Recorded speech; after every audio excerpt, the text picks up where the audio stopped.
વાળીનાથ મહાદેવની પરમ પવિત્ર જગ્યા અને એ જગ્યાના તમામ મહંતશ્રીઓને વંદન કરીએ, એની ચેતનાને, એના ધૂણાની જ્યોતને આપણે વંદન કરીએ અને એકવાર જય બોલાવીએ વાળીનાથ મહાદેવની,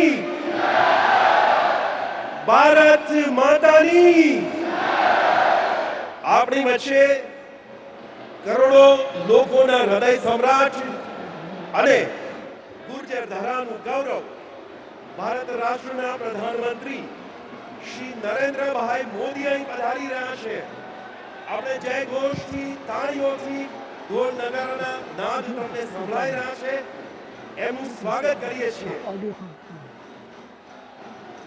और हमारे संवाददाता अभिषेक सिंह इस वक्त मेहसाणा से जुड़े हुए हैं, इस रैली ग्राउंड से, रैली स्थल से। अभिषेक, हमने देखा है कि जहां जहां प्रधानमंत्री गए हैं, आज की तमाम तस्वीरें हमने देखी, सड़क के दोनों ओर बड़ा हुजूम उमड़ा प्रधानमंत्री को इसकी सिर्फ एक झलक पाने के लिए। और कुछ ऐसी तस्वीरें हम यहाँ इस जो ये कार्यक्रम स्थल है वहां भी देख पा रहे हैं। किस तरह का स्वागत करने के लिए लोग उमड़े हैं प्रधानमंत्री का, क्या कुछ जानकारी देंगे आप ग्राउंड जीरो से? निखिल, देखिए, अगर इस तारब करके एक जगह है यहाँ पर कि प्रधानमंत्री का यहाँ पर पहुंचे हैं और जैसा आप सड़कों पे नजारा देखा और वैसा ही बिल्कुल नजारा जो है इस यहाँ जो जनसभा है यहाँ पर भी है। तकरीबन 3 से 4 लाख लोगों की यहाँ पर जो है प्रधानमंत्री को देखने, उन्हें सुनने के लिए आए हैं। और आप ये समझिए कि सारे लोग अपने पारंपरिक वेशभूषा में, ज्यादातर चाहे महिला हो, पुरुष हो, बच्चे हैं, वो पारंपरिक वेशभूषा में यहाँ पहुंचे, सुबह से इंतजार कर रहे हैं। वालीनाथ मंदिर यहाँ पर उत्तर भारत का काफी बड़ा, उत्तर गुजरात की अगर हम बात करें तो उत्तर गुजरात का सबसे बड़ा ये जो है भगवान शिव का मंदिर है। और इसके बाद सोमनाथ जो कि सौराष्ट्र के अंदर आता है, सौराष्ट्र के अंदर का है। अगर हम उत्तर गुजरात की बात करें तो वालीनाथ मंदिर, जहां प्रधानमंत्री पूजा अर्चना जहां पे उन्होंने किया, तकरीबन 900 साल पुराना मंदिर है। और सबसे बड़ी बात निखिल ये देखिए, आज 22 फरवरी है, 22 जनवरी को श्री राम मंदिर का उद्घाटन, वहां पर पूजा अर्चना किया प्रधानमंत्री नरेंद्र मोदी ने। और आज 22 फरवरी है, ठीक 1 महीने के उसी दिन, लगभग उसी समय पर आप देखिए यहाँ पर वालीनाथ महादेव का शिवलिंग का जो प्राण प्रतिष्ठा की गई। यहाँ पर जो पहले मूर्ति, जो वालीनाथ में मूर्ति थी भगवान शिव की, वो प्रतिमा थी। शिवलिंग का जो है यहाँ पर प्राण प्रतिष्ठा किया गया। तकरीबन 6 दिनों से लगातार यहाँ पे तमाम देश के जो साधु संत हैं वो यहाँ पर मौजूद थे। और आज जो है प्रधानमंत्री के आने के बाद जो है उसकी जो मुहूर्त निकला, उस पर जो है उसकी प्राण प्रतिष्ठा की गई। जी जी, पूरे इलाके में अगर हम मेहसाना की बात करें, प्रधानमंत्री का ये गृह जनपद भी है।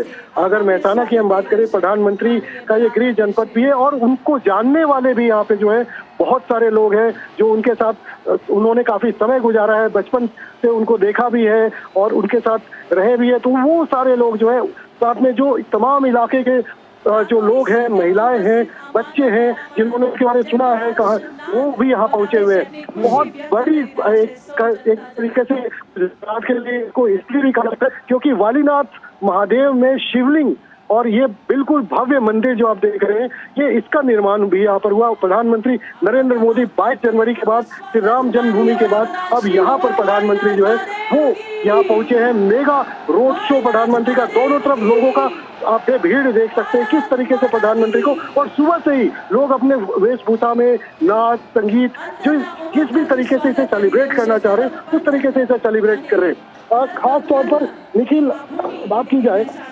विकास परियोजनाओं की, तो आज उसके लिए भी बिहार को काफी कुछ मिलने जा रहा है। तकरीबन 8,350 करोड़ रुपए की से अधिक की विकास परियोजनाओं को प्रधानमंत्री राष्ट्र को समर्पित करेंगे और कुछ परियोजनाओं की आधारशिला भी रखेंगे, जिसमें सबसे ज्यादा जो है सड़क की जो कनेक्टिविटी है। गुजरात में अगर सड़कों का कार्य है तो बहुत सड़कों का जाल बिछा हुआ, अच्छी कनेक्टिविटी भी है। उसको और कैसे विश्व स्तरीय बनाया जाए, उसको भी राष्ट्र को प्रधानमंत्री समर्पित कर रहे हैं। साथ साथ रेल कनेक्टिविटी जो दोहरीकरण का है, रेल मार्गों के दोहरीकरण का, विद्युतीकरण का, उसको भी राष्ट्र को समर्पित कर रहे हैं। कई सारी जो परियोजनाएं हैं निखिल, उनको यहाँ पर राष्ट्र को समर्पित करेंगे, जिसका फायदा जो है वो गांधीनगर की बात करें हम, अहमदाबाद, बनासकांठा, आनंद, मेहसाना के अलावा कच्छ, खेड़ा, यहाँ से जो कनेक्टिविटी की हम बात करें, कई सारे ऐसे जिले हैं जिनको इसका सीधा फायदा मिलेगा। शहरी विकास, जल आपूर्ति, पर्यटन जैसे काफी क्षेत्र हैं जिसमें कि प्रधानमंत्री जो है इन परियोजनाओं का प्रधानमंत्री थोड़ी देर में शुभारंभ करेंगे और यहाँ पे जो विशाल जन समूह है उसको यहाँ पर प्रधानमंत्री संबोधित भी करेंगे।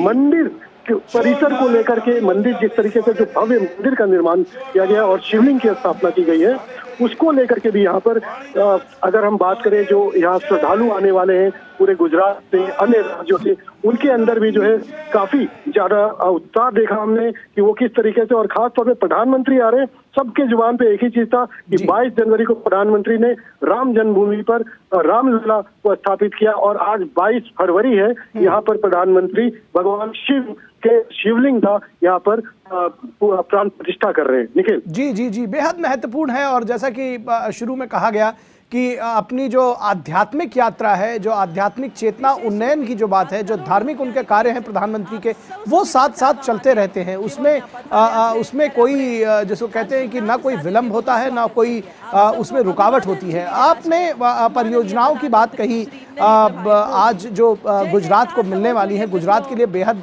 खास दिन है। एक बार हमारे दर्शकों को बताइए कि आज किस तरह से गुजरात उन्नति के और प्रगति के पथ पर एक कदम और आगे बढ़ाएगा। बिल्कुल निखिल, आपने बिल्कुल सही कहा। देखिए, अगर गुजरात की हम बात करें तो आप वाइब्रेंट गुजरात समिट देखिए। आप गुजरात एक मॉडल है पूरे देश के लिए, दुनिया के लिए एक ऐसा मॉडल है जिसकी हर जगह जिक्र होता है।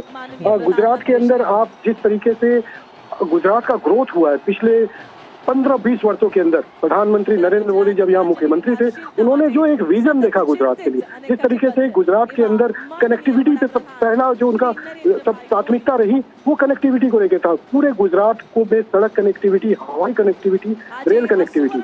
आप देखेंगे तो यहाँ पे एयरपोर्ट, काफी सारे एयरपोर्ट है। किसी अन्य राज्य की तुलना में अगर देखा जाए तो एयरपोर्ट यहाँ पर बहुत ज्यादा है। रेलवे स्टेशन आप जाके देखिए, भारत का पहला 5 स्टार रेलवे स्टेशन भी आपको गुजरात में ही मिलेगा, Gandhinagar railway station. 5 star hotel ऊपर, नीचे रेलवे स्टेशन, उसके बगल में महात्मा मंदिर, जहाँ पे कि विश्व स्तरीय जो है बैठ के और मीटिंग्स होती हैं, कई सारे समिट होते हैं। साथ साथ एक अपॉर्चुनिटी जो कि इन्वेस्ट के लिए दिया जाता है, इन्वेस्टमेंट कैसे गुजरात में लेकर आएगा, वो प्रधानमंत्री नरेंद्र मोदी ने बतौर जब वो मुख्यमंत्री थे उस समय की शुरुआत की। आप सोलर प्लांट की बात करें, कच्छ जैसे इलाके में जहाँ में बैरन लैंड है, बंजर जमीन है, भूमि है, वहाँ पर पशुपालन को कैसे बढ़ाया और साथ में सोलर पार्क, एशिया का सबसे बड़ा सोलर पार्क का प्रधानमंत्री ने उद्घाटन किया।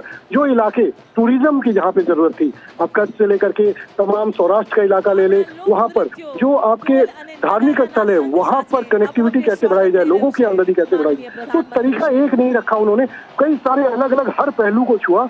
यहाँ पर थी, वहाँ पर नर्मदा से पानी लेके आया गया। आप समझ सकते हैं, नर्मदा से पानी गुजरात में सप्लाई, यहाँ पे पीने के पानी का कई सारे ऐसे नहर बनाए गए। तो एक तरीके से गुजरात के अंदर जिस तरीके से प्रधानमंत्री नरेंद्र मोदी ने यहाँ पर काम किया है, उसका लोग यहाँ पर जो उनके जो है दीवाने हैं, लोगों का ये कहना है कि ऐसा जो है पहले 50 से 60 सालों में गुजरात के लिए कभी किसी ने नहीं सोचा। तो प्रधानमंत्री मोदी ने गुजरात को इस स्तर पे लेके आ गए हैं कि आज वो किसी भी राज्य में, विश्व में कहीं भी जाते हैं तो अपना सीना चौड़ा करके जाते हैं कि हम चाहते हैं, और ये हमारा वर्ग है। तो प्रधानमंत्री का एक विजन है जो कि गुजरात के बाद अब पूरे देश के लिए दिख रहा है। विश्व स्तर पे भारत जिस तरीके से अपनी रफ्तार बढ़ा रहा है, अपनी अर्थव्यवस्था को आगे बढ़ा रहा है, आत्मनिर्भरता की ओर बढ़ रहा है, नई पहचान बना रहा है, वो एक प्रधानमंत्री नरेंद्र मोदी का विजन ही है जिसको धीरे धीरे जिसका सपना साकार होते हुए हम देख रहे हैं। निखिल जी, निश्चित तौर पर आज की जब हम, और ये लाइव तस्वीरें हम देख रहे हैं, प्रधानमंत्री मंच पर पहुंच चुके हैं मेहसाणा में। समग्र विश्व में भारत की आभा प्रज्वलित करनार गुर्जर घराना पनोता पुत्र माननीय वडाप्रधान श्री नरेंद्रभाई मोदी अत्रे पधारी चुक्या है। स्वागत स्वागत स्वागत माननीय प्रधानमंत्री श्री, जोरदार ताळीओना गर्जन साथे स्वागत करिए।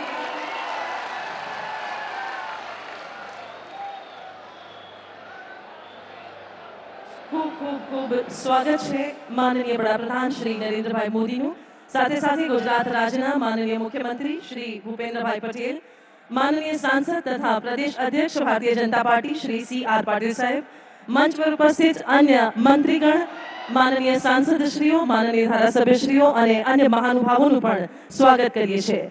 વાળીનાથ મહાદેવના પૂજ્ય મહંત તથા સર્વે સંતો મહંતોનું પણ આજના આ ભવ્ય દિવસે સ્વાગત છે.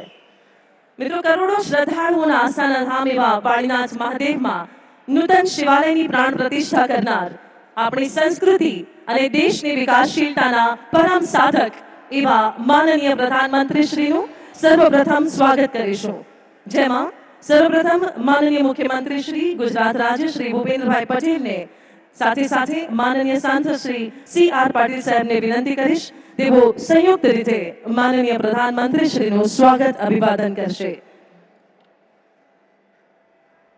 ભગવાન ભોળાનાથ એટલે કે ભગવાન મહાદેવના જ નટરાજ સ્વરૂપની એક સુંદર પ્રતિમા અર્પણ કરીને આજે વાળીનાથ મહાદેવની નિશ્રામાં આ સાનિધ્યમાં માનનીય પ્રધાનમંત્રી શ્રીનું સ્વાગત ગુજરાત રાજ્યના માનનીય મુખ્યમંત્રી શ્રી દ્વારા સાથે સાથે સાંસદ શ્રી CR પાટીલ સાહેબ દ્વારા.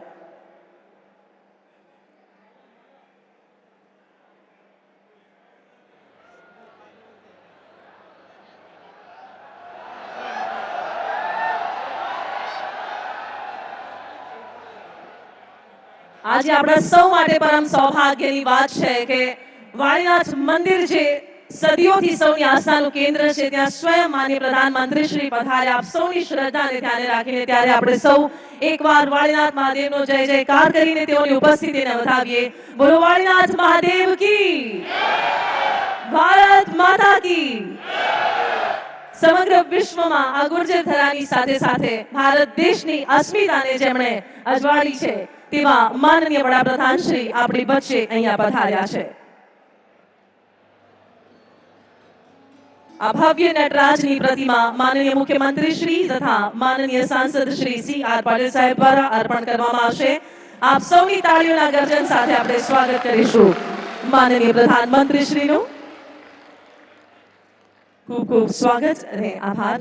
અને હવે મંચ પર ઉપસ્થિત તમામ મંત્રીગણ દ્વારા પણ માનનીય પ્રધાનમંત્રી શ્રીનું સ્વાગત, જેમાં માનનીય મંત્રી શ્રી ઋષિકેશભાઈ પટેલ, શ્રી બળવંતસિંહ રાજપૂત, શ્રીમતી ભાનુબેન બાબરિયા, શ્રી કુંવરજીભાઈ બાબરિયા, શ્રી ભીખુભાઈ પરમાર, ગુજરાત રાજ્ય સરકાર શ્રીના તમામ માનવંતા મંત્રીશ્રીઓ કષ્ટભંજન દેવની આ પ્રતિમા અર્પણ કરીને તેમનું સ્વાગત કરી રહ્યા છે. અને હવે માનનીય સાંસદશ્રીઓ તથા ધારાસભ્યશ્રીઓ દ્વારા માનનીય પ્રધાનમંત્રી શ્રીનું સ્વાગત, જેમાં સર્વપ્રથમ શ્રીમતી શારદાબેન પટેલ મહેસાણાના વરિષ્ઠ સાંસદ શ્રી, ત્યારબાદ શ્રી ભરતસિંહ ડાભી પાટણના માનનીય ધારાસભ્ય માનનીય સાંસદ શ્રી, શ્રી બાબુભાઈ દેસાઈ રાજ્યસભાના માનનીય સાંસદ શ્રી, શ્રી મયંકભાઈ નાયક રાજ્યસભાના સાંસદ, श्री सरदार भाई चौधरी माननीय धारासभ्य खेरालू, श्री मुकेश भाई पटेल माननीय धारासभ्य महसाणा, श्री करशन भाई सोलंकी माननीय धारासभ्य कड़ी, श्री सुखा भाई ठाकुर बेचराजीना माननीय धारासभ्य श्री किरीट भाई पटेल धारासभ्य श्री ऊंचा, श्री मामजी भाई देसाई माननीय धारासभ्य श्री धानेरा तथा श्रीमती तृषाबेन पटेल जिला पंचायत प्रमुख श्री तेमना द्वारा स्वागत.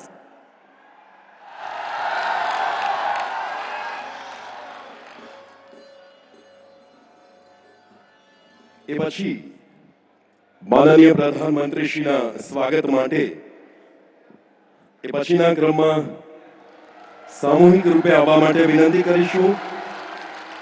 Delegation of team BJP Bharatiya Janata પાર્ટીના પ્રતિનિધિ મંડળને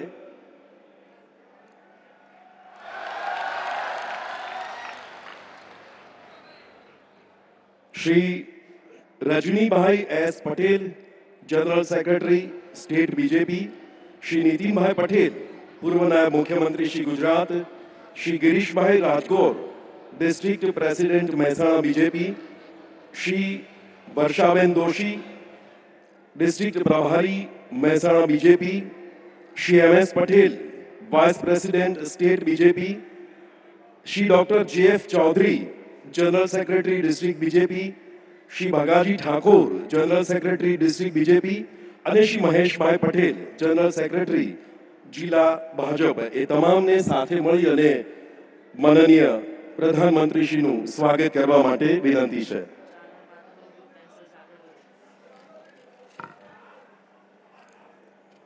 એ પછીના ક્રમે પૂજ્ય મહંત શ્રી જયરામગીરી બાપુ એમને સાદર વિનંતી કરશું કે આપ માનનીય પ્રધાનમંત્રીશ્રીનું સ્વાગત અને સન્માન કરશો. પૂજ્ય મહંત શ્રી જયરામગીરી બાપુના વરદ હસ્તે માનનીય પ્રધાનમંત્રીશ્રીનું સ્વાગત અને સન્માન.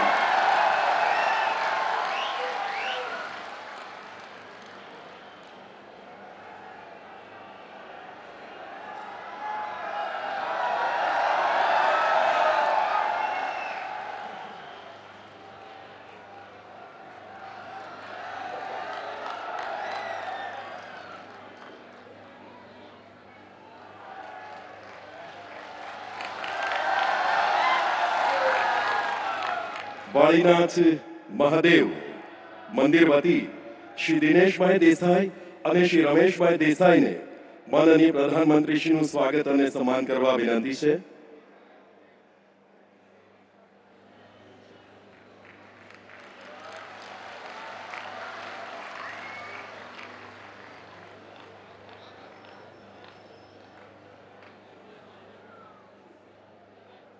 એ પછીના ક્રમે શ્રી વાળીનાથ મહાદેવ મંદિરના મુખ્ય દાતાશ્રીઓને વિનંતી કરશું કે આપ મંચ પર આવી અને માનનીય પ્રધાનમંત્રીશ્રીનું સ્વાગત અને સન્માન કરશો.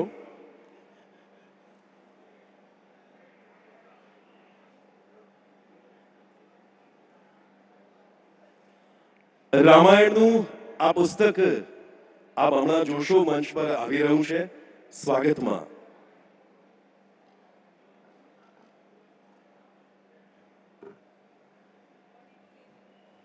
42 કિલો વજનનું આ રામાયણ છે અને એ માનનીય પ્રધાનમંત્રીશ્રીને અર્પણ થઈ રહ્યું છે.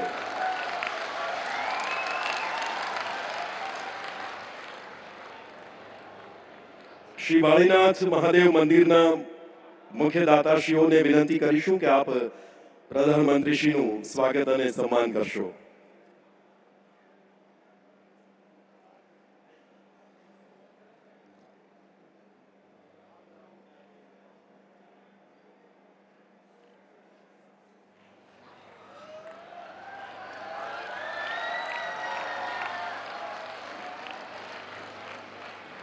વાળીનાથ મહાદેવનું સ્મરણ કરીએ, એ ગુરુ ગાદીની ચેતનાનું સ્મરણ કરીએ અને ગુજરાત અને ભારતના વિકસિત ગુજરાત અને વિકસિત ભારતના સ્વપ્ન દ્રષ્ટા માનનીય પ્રધાનમંત્રીશ્રીનું આ સ્વાગત અને સન્માન અહીં સંપન્ન કરાયું છે. ખૂબ ખૂબ અભિનંદન અને લાખ લાખ ધન્યવાદ માનનીય પ્રધાનમંત્રીશ્રીને. મિત્રો, આખો ભારત દેશ આઝાદીનો અમૃત મહોત્સવ ઉજવી રહ્યો છે. માં ભારતીના સૌભાગ્ય સમાન સમર્પિત સુશાસક આ દેશને મળ્યા છે, જેમની કાર્યદક્ષતા અને કટિબદ્ધતા થકી સમગ્ર વિશ્વની આશાભરી મીટ ભારત પર મંડાઈ છે અને આવનારા દાયકાઓ સુધી ભારતની વિકાસશીલતાની સુનિશ્ચિતતાના જેવો સ્વપ્ન દ્રષ્ટા છે તે છે વિશ્વના સર્વાધિક લોકપ્રિય નેતા, ભારતની જનતાના હૃદય સમ્રાટ, યશસ્વી વડાપ્રધાન માન્ય શ્રી નરેન્દ્રભાઈ મોદી. આવો જોરદાર તાળીઓના ગુંજ સાથે તેઓને આમંત્રિત કરીએ તેઓના ઉદ્બોધન માટે.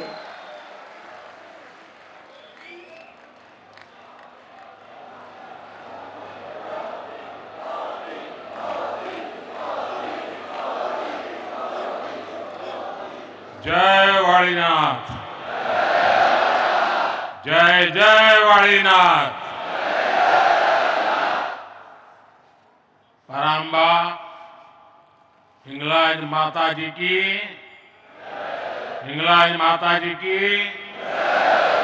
भगवान श्री दत्तात्रेय की, भगवान श्री दत्तात्रेय की. केम जो बधा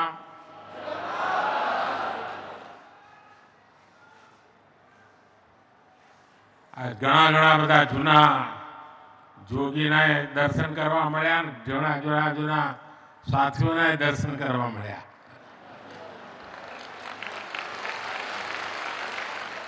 आज वाळीनाथे वट पाड़ी दीधो.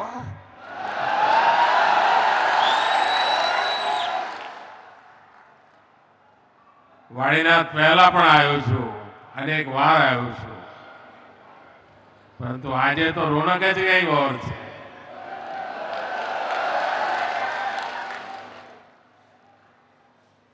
અને દુનિયામાં ગમે તેટલા સ્વાગત થતા હોય, સન્માન થતા હોય, પણ ઘરે જ્યારે થાય ને ત્યારે આનંદ ઓર હોય છે.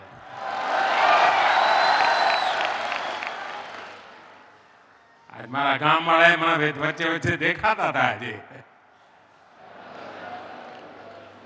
અને મોસાળમાં આવીએ ત્યારે આનંદ પણ અનેરો હોય.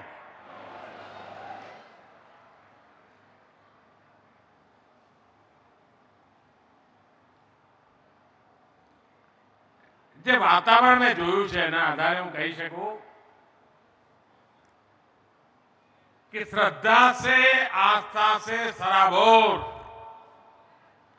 आप सभी भक्तगणों को मेरा प्रणाम. देखिए संयोग कैसा है. आज से ठीक 1 महीना पहले 22 जनवरी को अयोध्या में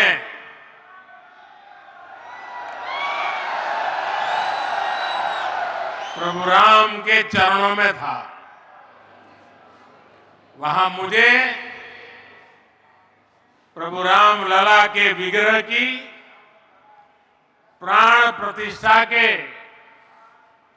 ऐतिहासिक आयोजन में शामिल होने का सौभाग्य मिला. इसके बाद 14 फरवरी वसंत पंचमी को अबू धाबी में खाड़ी देशों के पहले हिंदू मंदिर का लोकार्पण का अवसर मिला.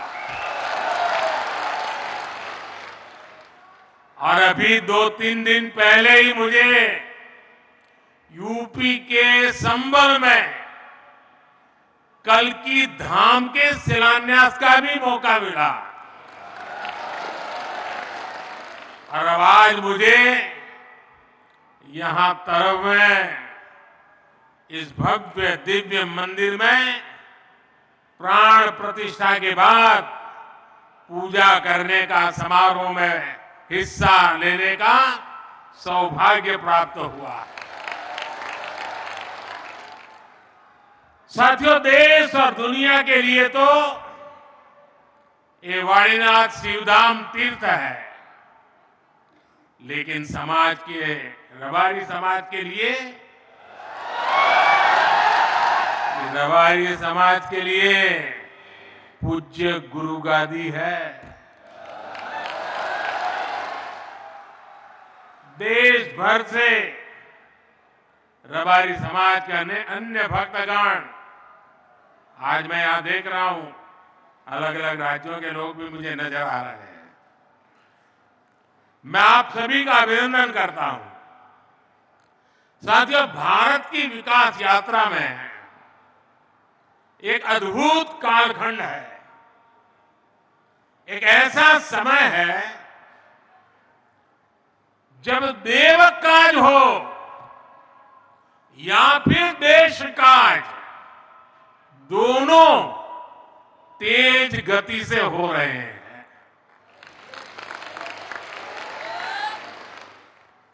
देव सेवा भी हो रही है, देश सेवा भी हो रही है.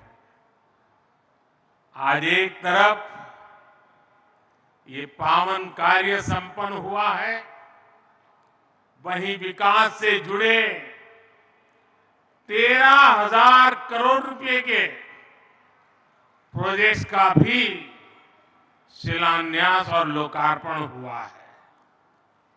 ये project rail, road, port, transport, पानी, राष्ट्रीय सुरक्षा, शहरी विकास, टूरिज्म, ऐसे कई महत्वपूर्ण विकास कामों से जुड़े हैं. और इनसे लोगों का जीवन आसान होगा और इस क्षेत्र के युवाओं के लिए रोजगार के, स्वरोजगार के नए अवसर बनेंगे. मेरे परिवारजनों, आज मैं इस पवित्र धरती पर एक दिव्य ऊर्जा महसूस कर रहा हूं। ये ऊर्जा हजारों वर्ष से चली आ रही उस आध्यात्मिक चेतना से हमें जोड़ती है, जिसका संबंध भगवान कृष्ण से भी है और महादेव जी से भी है। ये ऊर्जा हमें इस यात्रा से भी जोड़ती है जो पहले गादीपति महंत विरमगिरी बापू जी ने शुरू की थी। मैं गादीपति पूज्य जयराम गिरी बापू को भी आदरपूर्वक प्रणाम करता हूं। आपने गादीपति महंत बलदेव गिरी बापू के संकल्प को आगे बढ़ाया और उसे सिद्धि तक पहुंचाया। आप में से बहुत लोग जानते हैं, बलदेव गिरी बापू के साथ मेरा करीब 3-4 दशक का बहुत ही गहरा नाता रहा था। जब मुख्यमंत्री था तो कई बार मुझे मेरे निवास स्थान पर उनके स्वागत का अवसर मिला। करीब करीब 100 साल हमारे बीच वो आध्यात्मिक चेतना जगाते रहे और जब 2021 में हमें छोड़ के चले गए तब भी मैंने फोन करके मेरी भावनाओं को प्रकट किया था। लेकिन आज जब उनके सपने को सिद्ध होता हुआ देखता हूं तो मेरी आत्मा कहती है आज वो जहां होंगे इस सिद्धि को देखकर प्रसन्न हो रहे होंगे, हमें आशीर्वाद देते होंगे। सैकड़ों वर्ष पुराना ये मंदिर आज 21वीं सदी की भव्यता और पुरातन दिव्यता के साथ तैयार हुआ है।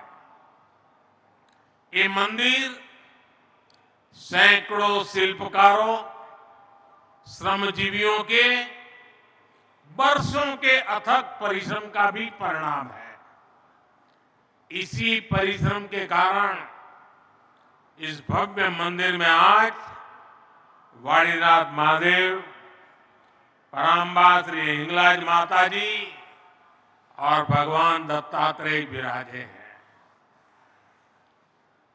मंदिर निर्माण में जुटे रहे अपने सभी श्रमिक साथियों का भी मैं वंदन करता हूं। भाइयों और बहनों, हमारे ये मंदिर सिर्फ देवालय है ऐसा नहीं है, सिर्फ पूजा पाठ करने की जगह है ऐसा भी नहीं है, बल्कि ये हमारी हजारों वर्ष पुरानी संस्कृति के, परंपरा के प्रतीक है। हमारे यहां मंदिर ज्ञान और विज्ञान के केंद्र रहे, देश और समाज को अज्ञान से ज्ञान की तरफ ले जाने के माध्यम रहे। शिवधाम श्री वाणीनाथ अखाड़े ने तो शिक्षा और समाज सुधार की इस पवित्र परंपरा को पूरी निष्ठा से आगे बढ़ाया है। और मुझे बराबर याद है, पूज्य बड़देव गिरी महाराज जी के साथ जब भी बात करता था तो आध्यात्मिक या मंदिर की बातों से ज्यादा वे समाज के बेटे बेटियों की शिक्षा की चर्चा करते थे। पुस्तक पर्व के आयोजन से लोगों में जागरूकता बढ़ी है। स्कूल और हॉस्टल के निर्माण से शिक्षा का स्तर और बेहतर हुआ है।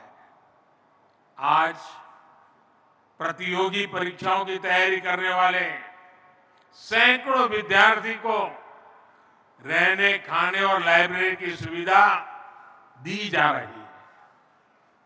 देवकाश और देश काज का इससे बेहतर उदाहरण भला क्या हो सकता है। ऐसी परंपरा को आगे बढ़ाने के लिए रबारी समाज प्रशंसा का पात्र है।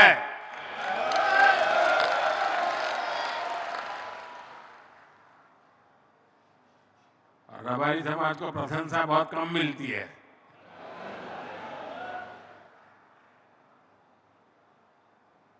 भाइयों और बहनों, आज देश सबका साथ सबका विकास के मंत्र पर चल रहा है। ये भावना हमारे देश में कैसे रची बसी है, इसके दर्शन भी हमें वाणीनाथ धाम में होते हैं। ये ऐसा स्थान है जहां भगवान ने प्रकट होने के लिए एक रबारी चरवाहे भाई को निमित्त बनाया। यहां पूजा पाठ का जिम्मा रबारी समाज के पास होता है, लेकिन दर्शन सर्व समाज करता है। संतों की इसी भावना के अनुकूल ही हमारी सरकार आज देश में हर क्षेत्र, हर वर्ग के जीवन को बेहतर बनाने में जुटी है। मोदी की गारंटी, ये मोदी की गारंटी का लक्ष्य समाज के अंतिम पायदान पर खड़े देशवासी का भी जीवन बदलना है। इसलिए एक तरफ देश में देवालय भी बन रहे हैं, तो दूसरी तरफ करोड़ों गरीबों के पक्के घर भी बन रहे हैं। कुछ ही दिन पहले मुझे गुजरात में 1.25 लाख से अधिक गरीबों के घरों के लोकार्पण का और शिलान्यास का अवसर मिला। 1.25 लाख घर। ये गरीब परिवार कितने आशीर्वाद देंगे, आप कल्पना कीजिए। आज देश के 80 करोड़ लोगों को मुफ्त राशन मिल रहा है, ताकि गरीब के घर का भी चूल्हा जलता रहे। ये एक प्रकार से भगवान का ही प्रसाद है। आज देश के 10 करोड़ नए परिवारों को नल से जल मिलना शुरू हुआ है। ये उन गरीब परिवारों के लिए किसी अमृत से कम नहीं है, जिन्हें पहले पानी के इंतजाम में दूर दूर तक जाना पड़ता था। અને આપણા ઉત્તર ગુજરાત વાળાને તો ખબર છે બરાબર કે પાણી માટે કેટલી તકલીફો પડતી હતી। 2-3 કિલોમીટર માથે બેડા લઈને જવું પડતું હતું। અને મને યાદ છે જ્યારે મેં સુજલામ સુફલામ યોજના કરી ત્યારે उत्तर गुजरातना कांग्रेसना धारासभ्योए મને કહી ગયા હતા કે સાહેબ આવું કામ કોઈ ન કરી શકે અને તમે જે કામ કર્યું છે ને એ 100 વર્ષ સુધી લોકો ભૂલશે નહીં। એના સાક્ષી અહીંયા બેઠા છે। साथियों, बीते 2 दशकों में हमने गुजरात में विकास के साथ साथ विरासत से जुड़े स्थानों की भव्यता के लिए भी काम किया है। दुर्भाग्य से आजाद भारत में लंबे समय तक विकास और विरासत, उसके बीच टकराव पैदा किया गया, दुश्मनी बना दी। इसके लिए अगर कोई दोषी है तो वही कांग्रेस है, जिन्होंने दशकों तक देश पर शासन किया। ये वही लोग हैं जिन्होंने सोमनाथ जैसे पावन स्थल को भी विवाद का कारण बनाया। ये वही लोग हैं जिन्होंने पावागढ़ में धर्म ध्वजा फहराने की इच्छा तक नहीं दिखाई। ये वही लोग हैं जिन्होंने दशकों तक मोढेरा के सूर्य मंदिर को भी वोट बैंक की राजनीति से जोड़कर देखा। ये वही लोग हैं जिन्होंने भगवान राम के अस्तित्व पर भी सवाल उठाए, उनके मंदिर निर्माण को लेकर रोड़े अटकाए। और आज जब जन्मभूमि पर भव्य मंदिर का निर्माण हो चुका है, जब पूरा देश इससे खुश है, तो भी नकारात्मकता को जीने वाले लोग नफरत का रास्ता छोड़ नहीं रहे। भाइयों और बहनों, कोई भी देश अपनी विरासत को सहज कर ही आगे बढ़ सकता है। गुजरात में भी भारत की प्राचीन सभ्यता के अनेक प्रतीक चिन्ह है। ये प्रतीक इतिहास को समझने के लिए नहीं, बल्कि आने वाली पीढ़ियों को अपने मूल से जोड़ने के लिए भी बहुत जरूरी है। इसलिए हमारी सरकार का ये निरंतर प्रयास रहा है कि इन प्रतीकों को सहेजा जाए, इन्हें विश्व धरोहरों के रूप में विकसित किया जाए। अब आप देखिए वडनगर में खुदाई में नया नया इतिहास कैसे सामने आ रहा है। पिछले महीने ही वडनगर में 2800 साल पुरानी बस्ती के निशान मिले हैं। 2800 साल पहले लोग वहां रहते थे। धौलावीरा में भी कैसे प्राचीन भारत के दिव्य दर्शन हो रहे हैं। ये भारत के गौरव है। हमें अपने इस समृद्ध अतीत पर गर्व है। साथियों, आज नए भारत में हो रहा हर प्रयास भावी पीढ़ी के लिए विरासत बनाने का काम कर रहा है। आज जो नई और आधुनिक सड़कें बन रही हैं, रेलवे ट्रैक बन रहे हैं, ये विकसित भारत के ही रास्ते हैं। आज मेहसाणा की रेल कनेक्टिविटी और मजबूत हुई है। रेल लाइन के दोहरीकरण से अब बनासकांठा और पाटन की कंडला, टूना और मुंद्रा पोर्ट से कनेक्टिविटी बेहतर हुई है। इससे नई ट्रेन चलाना भी संभव हुआ है और मालगाड़ियों के लिए भी सुविधा हुई है। आज डीसा के एयरफोर्स स्टेशन के रनवे, उसका भी लोकार्पण हुआ है। और भविष्य में ये सिर्फ रनवे नहीं, भारत की सुरक्षा का एयरफोर्स का एक बहुत बड़ा केंद्र विकसित होने वाला है।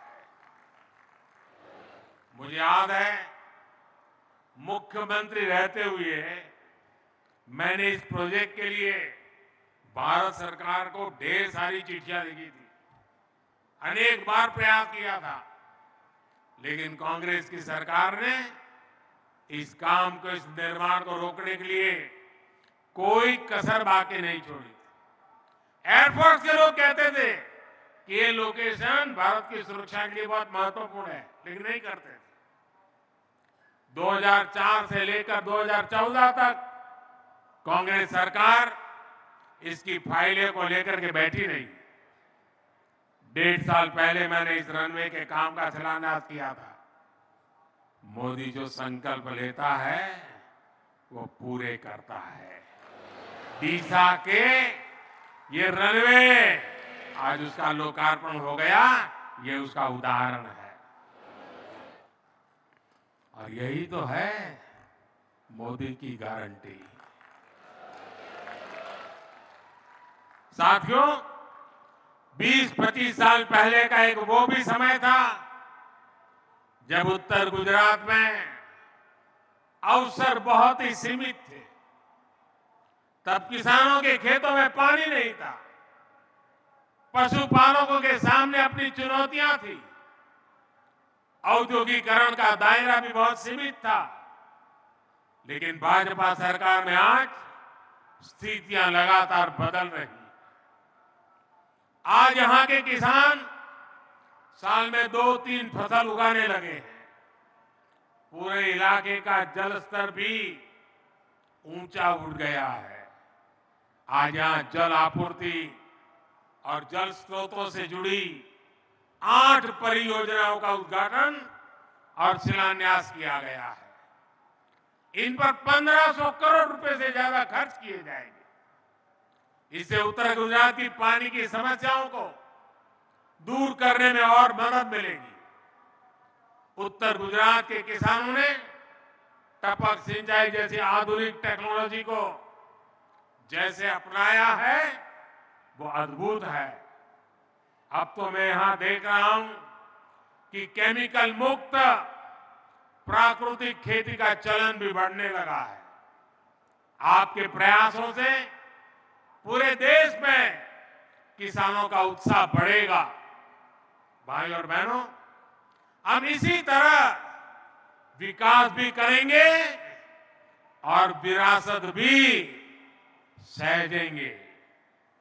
अंत में इस दिव्य अनुभूति का भागीदार बनाने के लिए मैं एक बार फिर आप सभी साथियों का आभार व्यक्त करता हूं।